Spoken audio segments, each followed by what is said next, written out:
In life, we encounter people every day, all of whom have stories to share. We rarely take the time to ask people their personal stories, many of which will touch, move, and inspire us in some way. Matt has a passion for making authentic connections and learning about people from all walks of life. He has lived a life of giving back to the community and making a difference in people's lives. Are you ready to meet fascinating people and hear some inspiring stories? The Matt Hilton Show will introduce you to a world of possibilities you never knew existed. Sit back, be present, and enjoy. Here's your host, Matt Hilton. Hey everyone, Matt Hilton, the host of the Matt Hilton Show. Today's guest grew up in Dallas. She's the owner of the largest home staging company in the Dallas-Fort Worth area and is now a part of a new HGTV show. Stay tuned, you don't want to miss this interview. And now, a word from our premier sponsor. Inspired, experienced, customer-focused. Find a mortgage that fits your needs with Maria Leach at First United Bank Mortgage, specializing in construction and closing all types of loans, including jumbo, portfolio, conventional, FHA, and VA. A tenured team, outstanding service, competitive programs. Finance your dreams with Maria Leach at First United Bank Mortgage. mleach.firstunitedteam.com, 214-316-7915. mleach at firstunitedbank.com. Member FDIC, Equal Housing Lender. Well, welcome everybody to the Matt Hilton Show, and today's guest is one of my good friends, Nikki. And Nikki, thank you for being here. Absolutely. And man, I just admire everything that you are involved in and that you do. So much stuff, So right? much stuff. So tell us a little bit about Nikki. So who are you? And just tell us about you. So, I'm Nikki Watson. I own a pretty large home staging company here in Dallas, Texas. Wait, pretty large? Like, come on, don't be so modest. One of, like, the largest home staging companies in the Metroplex? Probably, Yeah. I'd say one of the largest. So we have about 225 houses worth of inventory right now. 225 houses staged today. Which is crazy. And this morning we had 5 vacant stagings just today. So it is pretty high volume. I don't know how the girls do it, but but it gets done. My main job is marketing. So I go out and meet the realtors and tell them about what we do. And so that's really my main focus. I haven't physically staged in about 3 years. So what got you into staging? It was curiosity. So I'd always kind of helped people with their houses. So people would call and say, hey, I need help with my kitchen or my living room. And I would go help decorate and do that for free. Never thought about it as a business. So when I was in the flooring industry, so I worked for a flooring company and I met this stager. His name was Jason Maxwell, huge stager here in Dallas. And I just adored what he did. I went to his warehouse one day and I was just blown away by staging and just did not ever think about that as a business. And he was running the biggest, at the time, the largest company. And I was like, oh my God, this is amazing.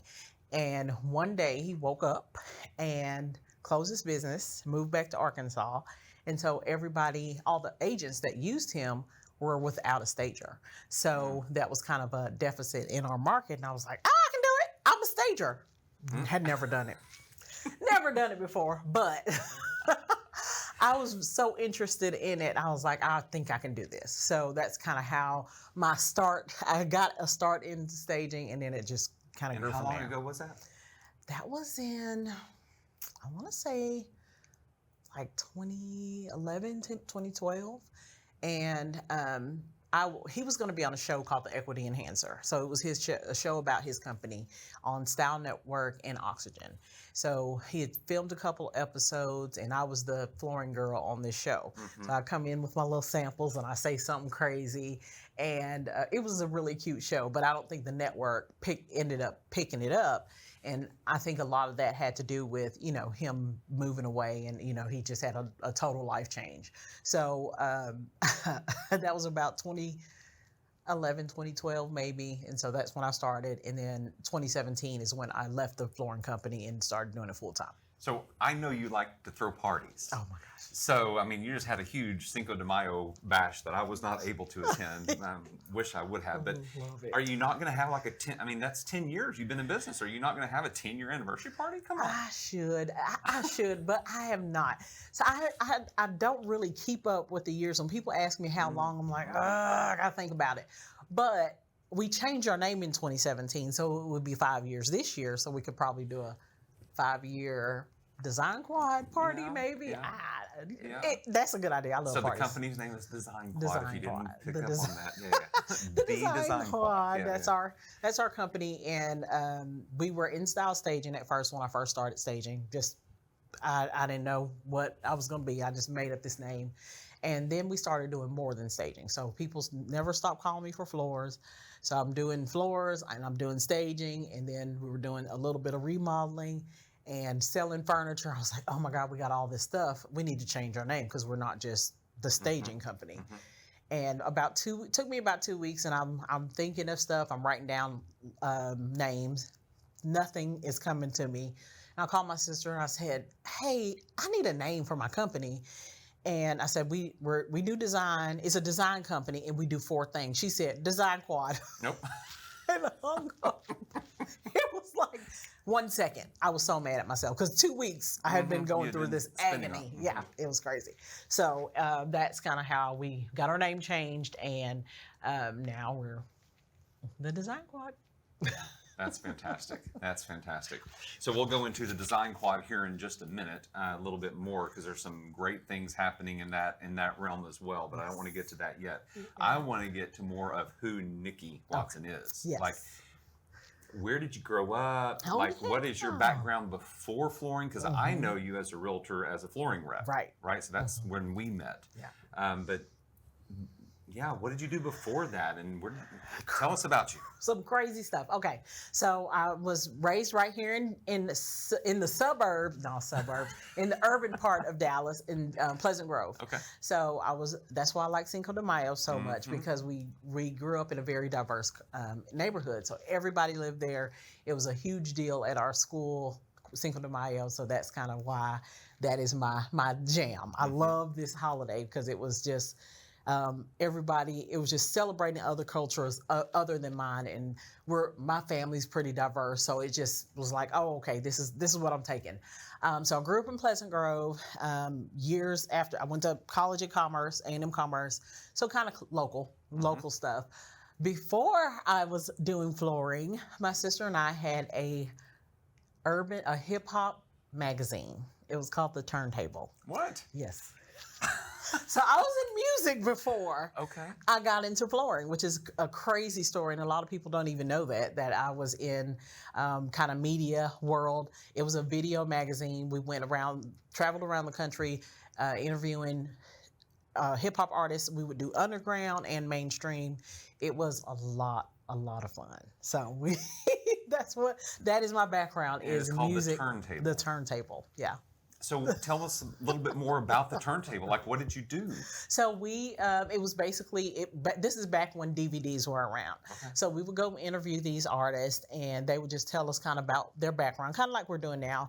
And we would sell these, and they would have, all the artists that were big at the time on the cover. And so we would sell, like at the local record stores, these DVDs. So we had a distribution deal with a DVD or a CD company in Louisiana, and they were really huge at the time. They're called Gonzalez, and if people are in music, they know the brand Gonzalez distributed. So they would send out our DVDs to all the stores, and we would just sell them. Wow. It was fun. So my sister was the host. She did the interviews, and this is like Little John era. So Little John and David Banner and all those kind of people, we would go and interview all them. So Cash Money Records, Juvenile, Fiend, all of those people, Slim Thug, everybody in Houston, like all of them were our friends, and we met some good people. So we would go to like all those awards, like the Source Awards, and go to Atlanta and go to video shoots and just interview everybody. It was a lot of fun. Nikki, I had no idea. That's one of the reasons I love doing these, because you learn so much about people and their stories. I don't think people even know that. Like, I don't even, maybe one realtor, Tommy Wooten, because he comes from a musical background too. So he knows, I talked to him about it, but I don't think anybody else knows that. That is so funny. Wow. So is there a person that you met that just really sticks out in your brain right now as you have that flashback memory of, who was somebody that you were just like so starstruck? Ice Cube, my sister screamed when we interviewed Ice Cube. Dr. Dre, our 1 year anniversary, our very first interview was with a rapper in Houston called Devin the Dude. I don't know if a lot of people know him. So Devin the Dude is so cool, just a great guy. And he took our DVD to California and took it to Dr. Dre. But it was probably about a year after we started doing it. And Dr. Dre called us and he was like, I love this. This is awesome. So that's probably, I didn't see him in person, but that's probably the closest fan freak out that I had, because I was like, oh my God, he called us. This is crazy. So we did interview a lot of people. So going to Atlanta, we met Big Boy from Outkast. We went to the studio with him. We hung out with him pretty much the whole weekend. That was a lot of fun. So we met some cool people. I can tell it's cool. You're smiling from ear to ear. Gosh, I loved it. Lots of great memories. A lot of fun. Like, we just had a blast. And it was, for me, I think it was before, these people are kind of untouchable now. We can't really get to them. But we were calling these people cell phones, and we were calling their some managers were like their moms, and we would call their moms, and they would talk to me. I was kind of the connection with all the interviews, and they'd be like, yeah, girl, come on down, and we're going to, and it was crazy. It was unbelievable, the people that we had access to and that they were so welcoming. I loved it. So do you keep in contact with anybody still? Or? I don't. I think Devin we talked to when he comes here to Dallas. Fiend from No Limit is our good friend. They had a No Limit reunion tour, I think November, and so we talked to him. So it's a few people that we do talk to, but mostly, we don't keep in touch with them anymore. That's been a long time. They're probably like, the turntable, who are y'all? We don't remember y'all. I would be interested, anybody that's listening or viewing this, if you remember the turntable, comment or let us know something about it. That's great. Yeah. So what happened after the turntable? Did you go right into flooring? So after turntable, I kind of just worked. Like, I just did different jobs. I worked for a law firm for a little bit. Really didn't like it because I don't like contracts. I'm not a if you took leadership, your personality. My personality is nothing to do with a spreadsheet or a contract. I will never read terms and conditions. I could be signing my life away. I'll be like, okay, just do it. I don't care. So that wasn't the job for me. Went into flooring as the receptionist. So I was at the Duncanville store. So it's five stores, a chain of 5. And I was taking in all the money every day and kind of organizing all the stores. So if something needs to be transferred over, that I was kind of the go-between. And I loved it. I loved working with the people there.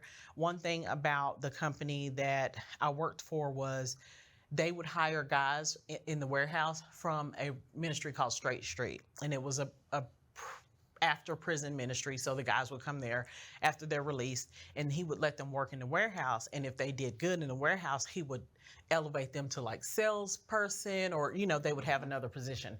So a lot of the guys that are, making $100,000 and $150,000 a year on sales, they came from the Straight Street ministry. So when I found that out, the first day I got there, I was like, oh, this is the place for me. I love that they're doing this. So that is what made me love my job so much, because they were about, helping other people. So it was just kind of the start of my own service. So I think that rubbed off on me a lot when I started working there. So I loved my job. Oh, so loyal to them. Right. So, and still, I love everybody there. I had lunch with the owner a couple months ago. We keep in touch, and we're very close. That's fantastic. Yeah, it's cool. It sounds like that you had an influence in your life, or somebody was there, like you don't just become an entrepreneur and this driven as you are innately. Maybe you do, but maybe there's some. So is there somebody? I think my aunt and uncle, they owned a restaurant in Miami. Restaurant life is another thing that I did not care for. So they had a restaurant in Miami, and they asked me to come down and help them for about a couple months. They didn't say how long. I ended up staying for about 6 months, and I got homesick. I was I'm a true Texan at heart, so I couldn't be away from here that long. Every time I'd watch Walker, Texas Ranger, I'd be almost in tears because I'm like seeing something I knew, and I'm like, oh, I want to go home so bad. That is the craziest thing, but it is true. It happened to me. So I went down there to help them, and my uncle had so much confidence in how I could help them grow their business. He was like, oh, come down here and help us. I was like, I never done nothing like that. He was like, yeah, you can do it. Always told me whatever it is that I wanted to do, I could do. And I was like, I've never run a restaurant. I've never run the back of the house, I've never done anything like that. And he was like, yeah, we want to start a delivery service. We want to start almost like Uber Eats. So we want to do, and this was 20 years ago. We want to do something like that where people call and we can just send the food over to their house. And I want you to just do all that stuff. And I was thinking, how do you know I can do this? Like, where did you get that from? And he was like, yeah, you can do it. I believe you can.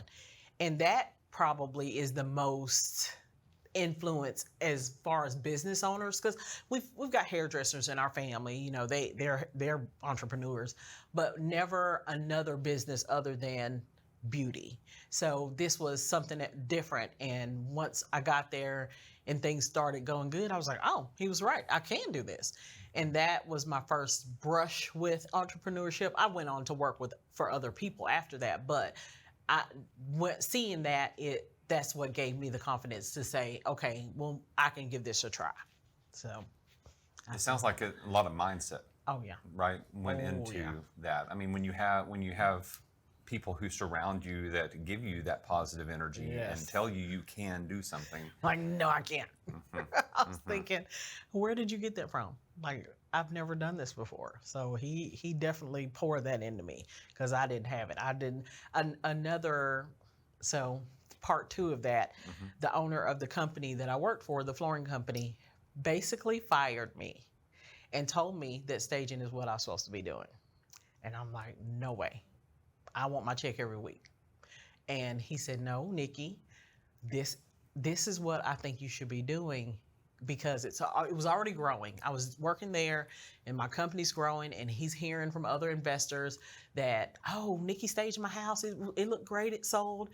And he's like, you're getting pretty big out here. I think this is what you're supposed to do. And I said, no, this is not what I'm supposed to be doing. And he let me go. He threw me a going away party, and I'm having a fit, like a full-fledged fit. You're firing me. Why are you giving me a going away party? And he said, no, Nikki, don't look at it that way. This is what you're supposed to be doing. And after a year, after 2017, so October 1st, 2017 was my first official day of being on my own as an entrepreneur. I have 2 employees at this point. Still don't know that this is going to work, but it's got to, because now I don't have a job. So a year goes by. October 1st, 2018, I call him and I'm in tears.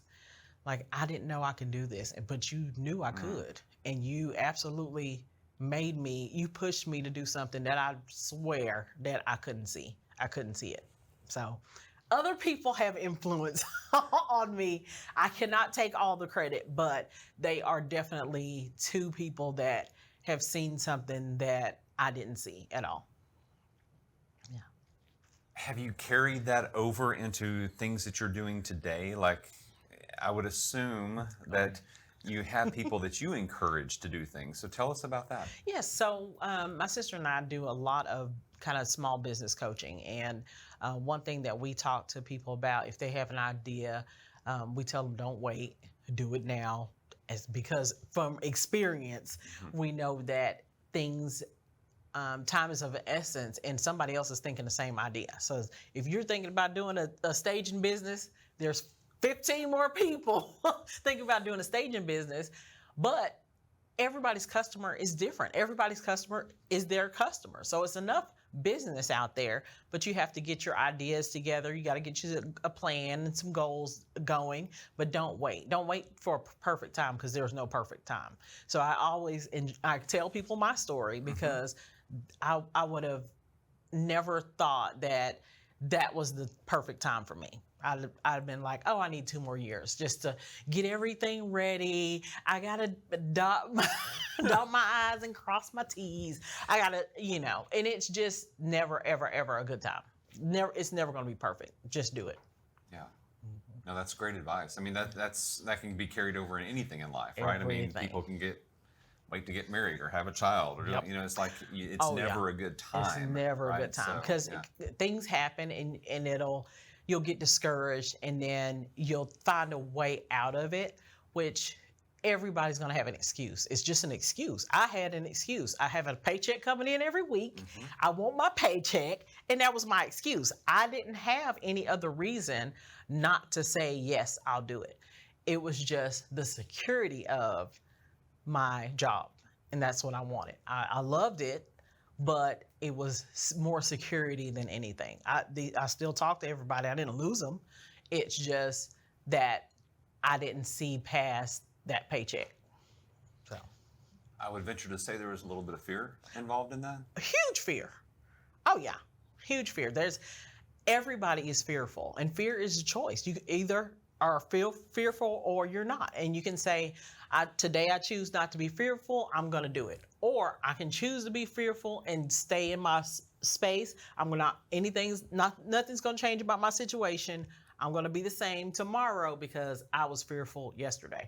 So I love when people come to me and say, well, I'm really scared. No, that's that's an excuse. That is not a reason why not to do it. You can't do it. You can't sit and be complacent because you're scared. Scared is going to get you nowhere. And it definitely is a choice. Yeah. Yeah. So you're not only the owner of the Design Quad. Tell us what else you do, Nikki. Oh, there's so much stuff. So I do a lot of stuff. So owner of the Design Quad, I started about 3 years ago now, started building houses. So building affordable housing, not anything fancy or anything, but now is the best time, I think, for what I do, is because there's no inventory under 250.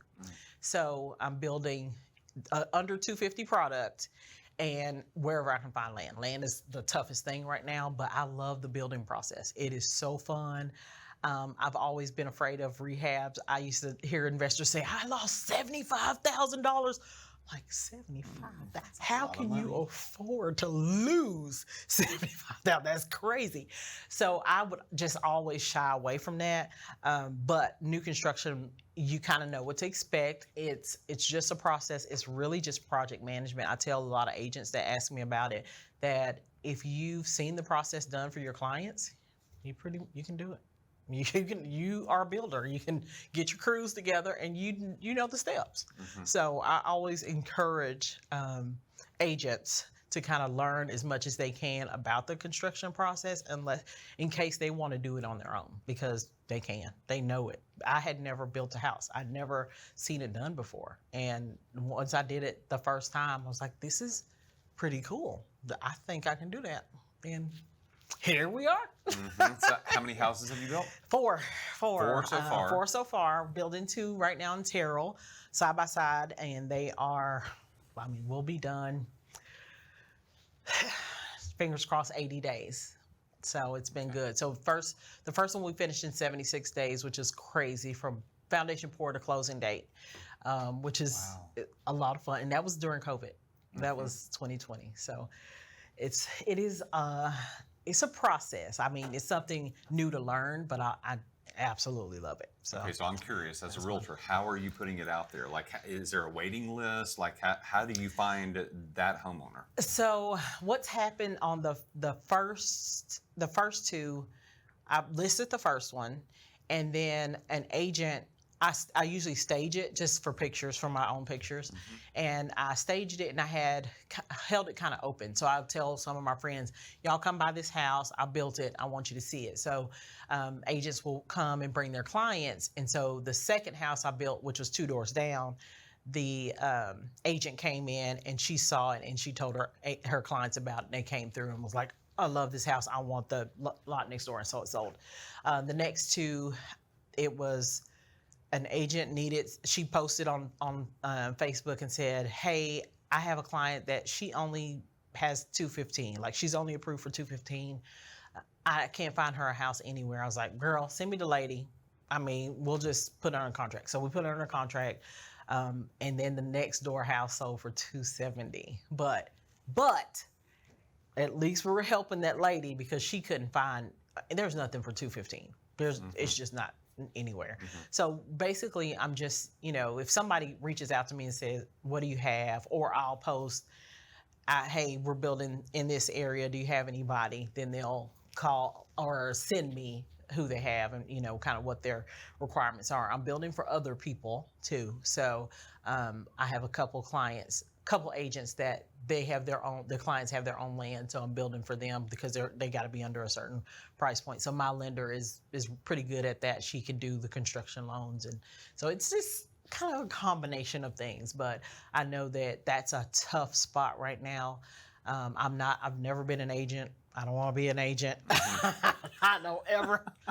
I know a lot of people ask that. So I know being a stager, I've had client or agents ask me, have I ever been licensed or am I licensed? Because they don't want another agent in their property, which I understand, but I don't think that's a big deal. I don't personally. Right. But I always say, I've never been an agent. I don't want to do what y'all do because it looks hard and it's contracts involved. Remember, I don't like contracts. I don't want to see it. I promise you I don't want to see it. So as a friend of yours on Facebook, I've got to ask the question. If you don't like contracts, how do you buy all this land without your husband knowing about it and you just buy it? Do you read those contracts? No. I don't read the contract. It's so funny. Yeah, and he's so funny. He's like, okay, so where do we have stuff for now? I'm like, oh, you want to know? You saw it on Facebook? he saw on Facebook that he got fired the other day. And it was so funny. But I have an agent that I use pretty exclusively, and she'll look through stuff for me. And then the title companies. So title companies are huge on doing the research and making sure I'm not buying a dud. I bought a piece of land from an investor, a wholesaler one time, Glen Heights.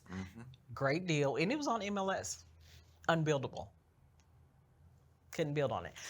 Couldn't build on it because there was no more water in that neighborhood available. So the city said they don't have water, enough water to distribute through that neighborhood. So they weren't allowing any more building to go on over there, and they don't know when they will be able to do it. So I ended up selling it to another wholesaler, and someone bought it to make it a parking lot. So I guess they just had a lot of cars or trucks, or I don't know. But so I try to avoid that.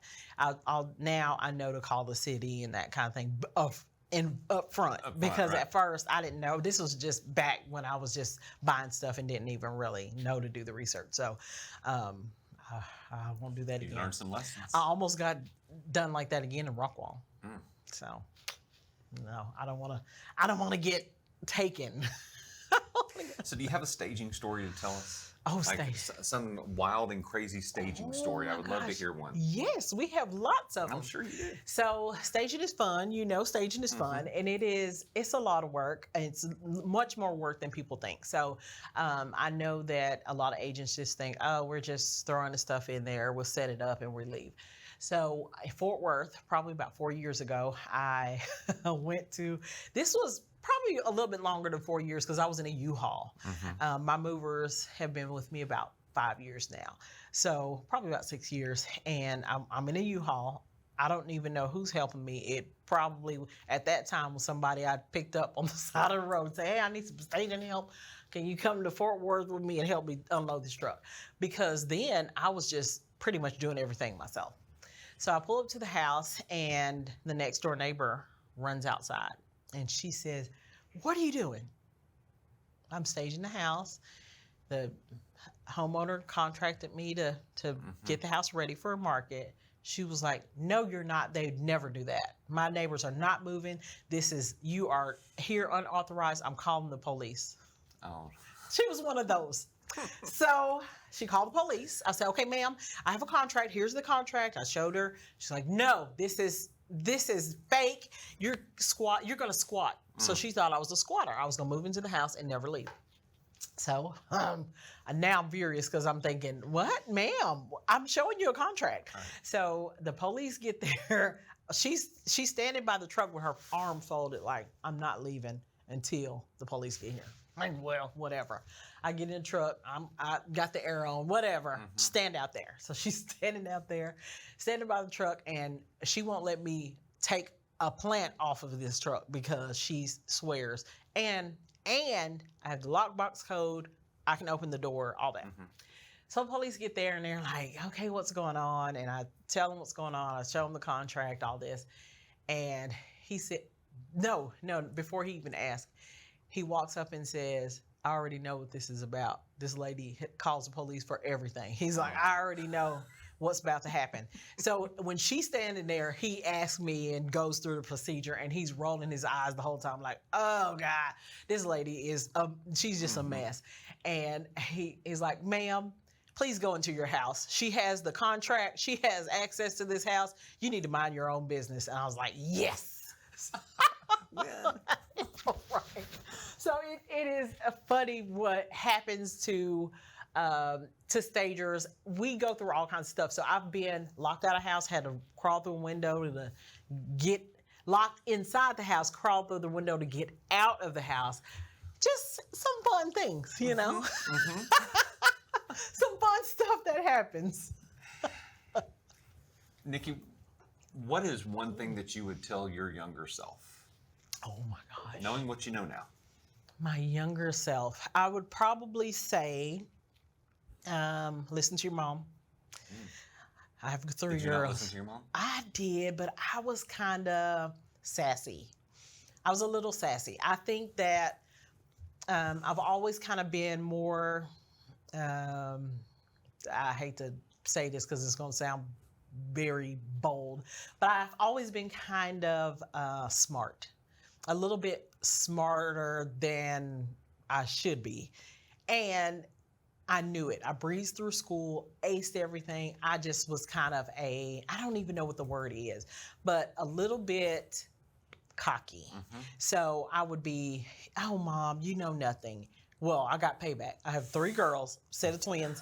And so I got all that paid back, but I would have listened to her more because she had great advice. And when you're a teenager, you don't really, your mom knows nothing. You think you know it all.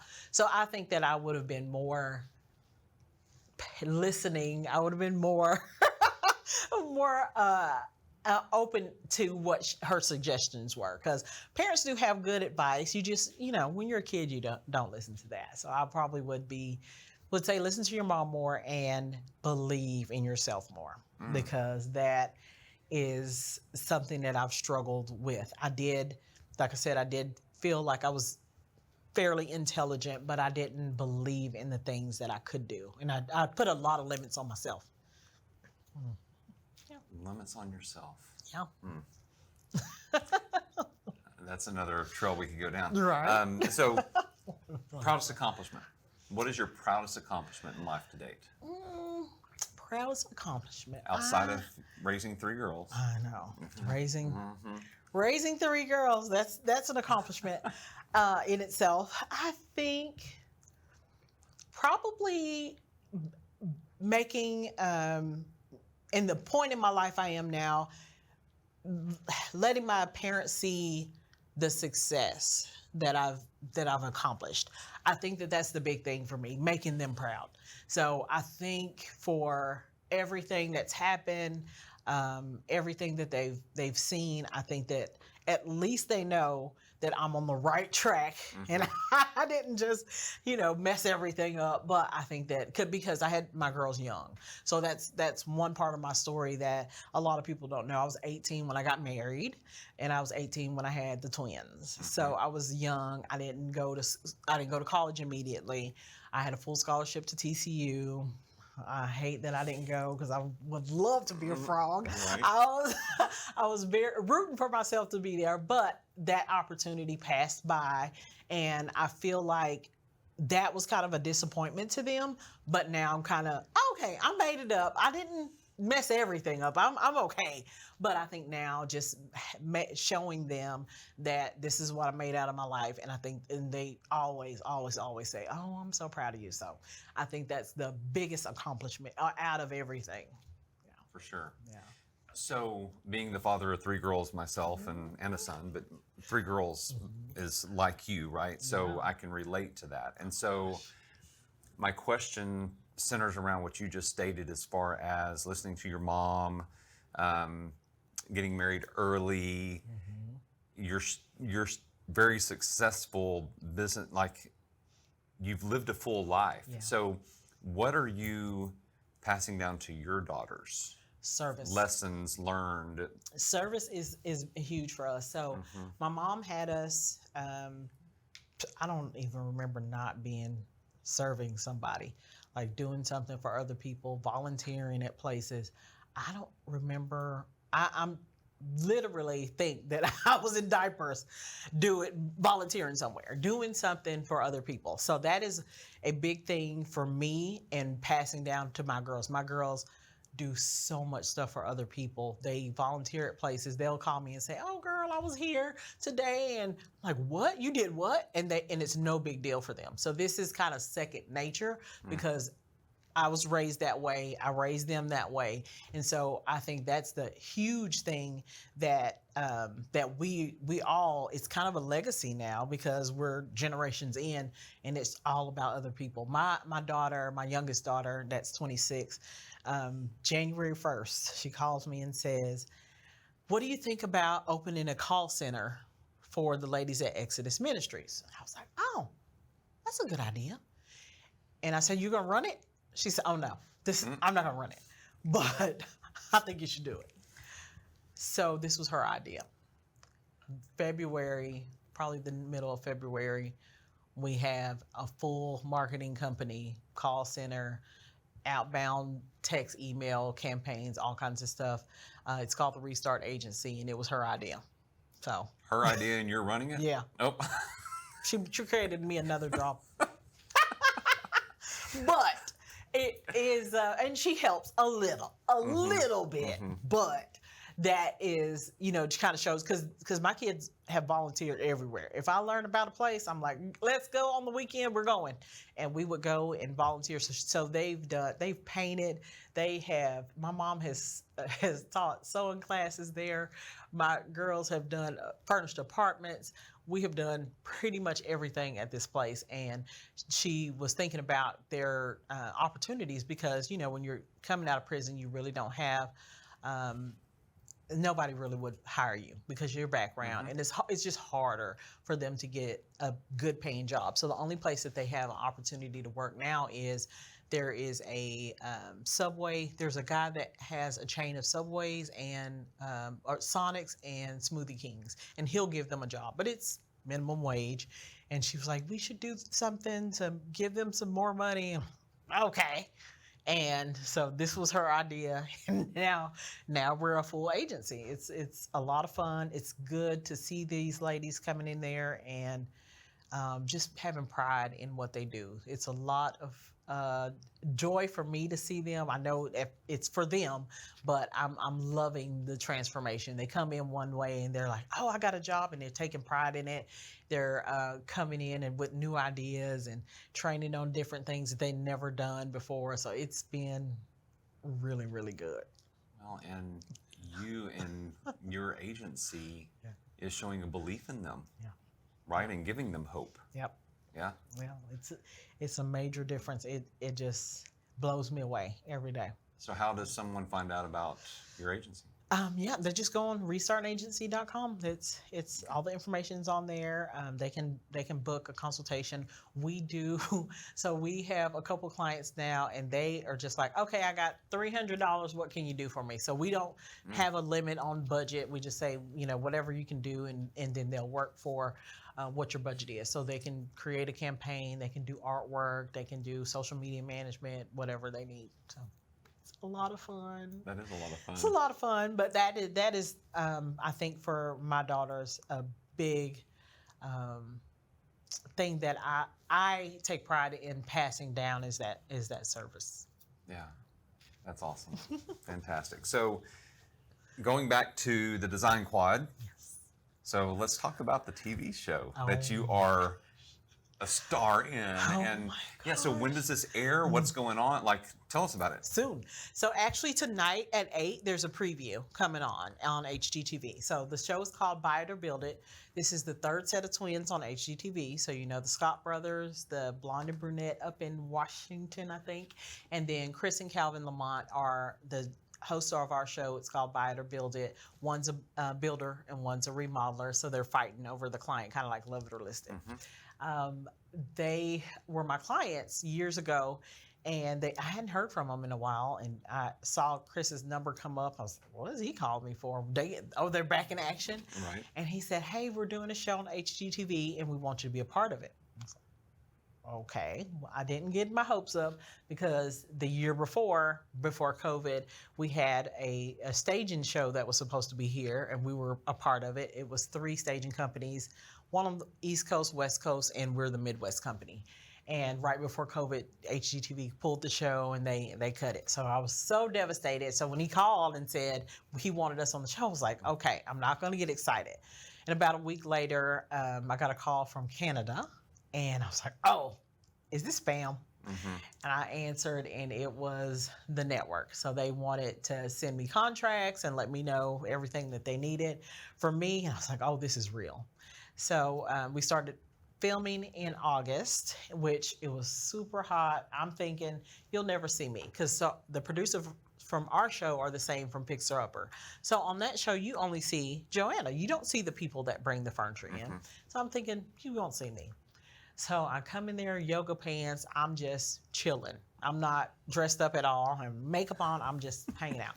So I get there and they say, hey, Nikki, we got to mic you up. Excuse me? Mic me up for what? So I get up there and they're like, oh yeah, you got to do this segment right here with the guys and you're going to be talking to them. No, nobody said anything about that. So it was probably in the contract you didn't read. I know, probably. It was in there somewhere. I'm sure it was. But then, so I'm now on the show. So I'm freaking out. So next episode, I was kind of a little bit more prepared, but each reveal is our work. So my staging team did all the furniture in there. This is a secret, you guys. It's supposed to be the client stuff, but it's not the client stuff. It's the stager stuff. So they can't show the staging company because they're not supposed to be a stager. That's how it works. Yes. Interesting. Wow. So on the flipping shows, you can see the stagers. Because Flip or Flop, that's an example. The stager for that show his name is Kevin Hightan. He's a friend of mine, and they show him on every episode. They show his name, they show his company, but because he's supposed to be staging. But on these shows, you're not supposed to be. Oh, that's an interesting little tidbit. Yeah, thanks for sharing that. That's the insider scoop y'all get. So it's going to be on HGTV. Yes. Airing, do we know? So Wednesday,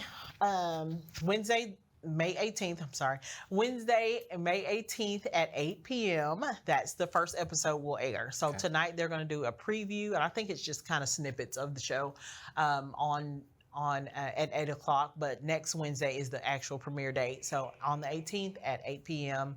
on HGTV and Discovery Plus. Wow, fantastic. I'm so happy for you. Exciting for sure. things, but it's a lot of work. A lot of work. But it's worth it. It's worth it. So we are on all 6. First season is 6 episodes. We're on all 6 reveals. So you guys will get to see all the the fun stuff in there. Wow. Greatness, Nikki, greatness. So as we wrap up, I've got a few more questions. One is, it sounds like you have so much that you do. And I'm involved in quite a bit too, so I can relate to you in that aspect as well. And people ask me all the time, Matt, how do you do it all? Yeah. So I'm going to ask you that question because I know my answer. Nikki, how do you do it all? I have a great team. I have a lot of help. I have ladies in the office. I have, stagers. I have on our flooring and remodel side, we have a whole team on that side. So I have a lot of people that are just sitting there waiting to help me do something. And then the businesses, I have another business with my sister and best friend. We have a traveling murder mystery company. It is so much fun. That is probably, other than staging, other than building, my most fun thing. So it is a urban murder mystery. I'm a murder mystery nerd. So if you go to different cities, and I'll go and look on Groupon and see if they have one. I go to all, and they're so corny, but they're cute and fun to me. And there just wasn't one that we could relate to. So we created our own, and we travel to different cities, and we sell out every show. We sold out about 56 shows. It's been crazy. So that is a lot of fun. So with that, I have them to help me. So I just have a lot of people in place that can help do, if I need to, have some extra help, or if I need them to do something, they can help out and step in and do that. I am very thankful for everybody that believes in my crazy stuff, because I come up with the idea every day. I'm like, we should do this. They're like, okay. Crazy stuff. And everybody's just on board. Every time, every idea I have, they're like, okay, we'll make it work. Okay. Yeah. That's great. It sounds like you asked the question of not how, but who. Oh yeah. Who is going to do this? And a lot of that has to do with just knowing your strengths. Like I said, I'm the creative brain. I'm the social person. I do all that. And then you need people that have strengths where you're not strong. So I have a lot of contract people, a lot of real spreadsheet kind of people, those people that are very detailed, what I am horrible at. When I worked at the flooring company, they hated when I turned in paperwork. They're like, Nikki, no, because it was always a mess. So I know where I'm weak. So you have to hire, when you're looking for people, you have to hire that person that has the opposite of what you are, somebody that is strong in those areas that you're not good in, and then now it becomes a good team. Yeah. But when you're trying to do it all on your own, and you have something that you really need to get in line. I hate numbers. I don't want none of that. So then you have to hire those people, CPAs, all the people you need to get in place just to be able to run smoothly and efficiently. Yeah. That's how I do it. That's how you do it. It gets done. All right. So with our nonprofit, Who Do You Know? We focus on 3 pillars of granting wishes and dreams, and that is a person you want to meet, a place you want to visit, or an experience you want to have. So a person you want to meet that's alive, who would that be? Ooh, she's on my 300 goal. Michelle Obama. Michelle Obama. Yes. Okay. I would love to meet her. So Michelle Obama is the person you want to meet. Yes. Place you want to go. Do you have them in? Top of your list. Italy. Any part of Italy? Any part. Any part. Any part of Italy. Any part of Italy. All right. Florence, maybe. She called out Florence. Florence, maybe. Florence. All right. So the other thing is an experience you want to have. An experience. Now that is a hard one. Experience I want to have. It's like jumping out of a plane. Cowboys game on Thanksgiving Day, like an experience, something to do. I would like, and this is like a crazy goal, I would like to pitch at the Rangers game. Do the throw out the first pitch? Yes. Isn't that crazy? Okay. But I had never even thought about that. But that is like a dream. That would be I'll probably faint. That is a dream come true. Wow. Isn't that crazy? All right. If you're listening or watching, oh my God, let's make that happen for Nikki. Yeah. That would be awesome. Okay. Yeah, I never thought I don't want to see you faint, but I would love to have that happen for you. Pass out. I'd be like, I did it. I've been going to Rangers games since I was a baby. So it's always our thing. So my dad and I would go on my birthday. June 22nd is my birthday. We would always go around that day. So, and it seems like every year they have a game on my birthday. So we would go. But every summer, I mean, we pretty much stayed at the ballpark. So that is my place for the summer. I would die if that happened. Wow. Well, Nikki, it has been so good to have you here today. Thank I you. love your story, and I wish you all the best in your businesses, your nonprofit, your show. Like, it's just, I can't wait to see what's next. I know. And I hate to say that because that There's means things. that, yeah. It sounds like you have so much on your plate, but I know you can do it. You've got a great team around you, very supportive people who make your light shine, right? And you make theirs shine as well. So, Thank you. all right, my friend, thank you for being here. Absolutely. All right. A great Well, time. y'all, thank you for tuning in, and please tune in next week as we have another special guest, and you want to hear their story for sure. See you soon. The Matt Hilton Show would like to thank our sponsors, Hilton Realty Advisors and Maria Leach with the First United Mortgage Group. The Matt Hilton Show would also like to thank our partners, the Who Do You Know organization. You can find out more at wdyk.org. If you'd like to contact Matt or know a fascinating person with an inspiring story that would make a great guest, reach out to the show at themattHiltonshow@gmail.com.